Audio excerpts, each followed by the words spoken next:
સાહેબ, ખાસ કરીને યુવાનોને અને વાવથરા જિલ્લાની પ્રજાને શું સંદેશો આપશો? યુવાનો અને તમામ જનતાને માત્ર એક જ સંદેશ છે કે આ વાવથરા જિલ્લામાં એક સામાજિક સમરસતાનું ખૂબ એક સારું આપણી પાસે ઉદાહરણીય એક વ્યવસ્થાઓ છે અને કોઈ પણ પ્રકારની સોશિયલ મીડિયાના માધ્યમથી કોઈ ગેરસમજ કે કોઈ બાબત જે છે એ ખોટો એનું દુષ્પ્રચાર ન થાય અને લોકો સુધી સાચી વાત પહોંચે એવા માટેનો પ્રયત્ન કરે. યુવાનોને ખાસ વિનંતી કરું છું કે એવા કોઈ મેસેજો છે, એવા કોઈ વિડીયો છે, એવા સંદેશાઓ છે એ બિનજરૂરી ખરાઈ કર્યા વગર એને વાયરલ ન કરે અને લોકો સુધી પહોંચાડે નહીં.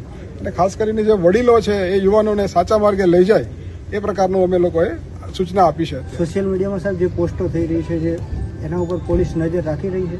પોલીસનો જે ટેકનિકલ સેલ છે, અમારું મીડિયા મોનિટરિંગ સેલ છે, એ 24 કલાક રાઉન્ડ ધ ક્લોક આવા જે પોસ્ટ છે, વિડીયો છે વાયરલ થતા હોય છે એના પર નજર રાખી રહી છે અને આવા કોઈ તત્વો છે એના વિરુદ્ધ કાર્યવાહી પણ કરવામાં આવી રહી છે. ખાસ કરીને એ જે સંદેશાઓ છે એનાથી કોઈ વિપરીત અસર સમાજ લેવલે ન થાય એવા ઉદ્દેશ્યથી આજે મિટિંગનું આયોજન કરવામાં આવેલું હોય. Okay, thank you.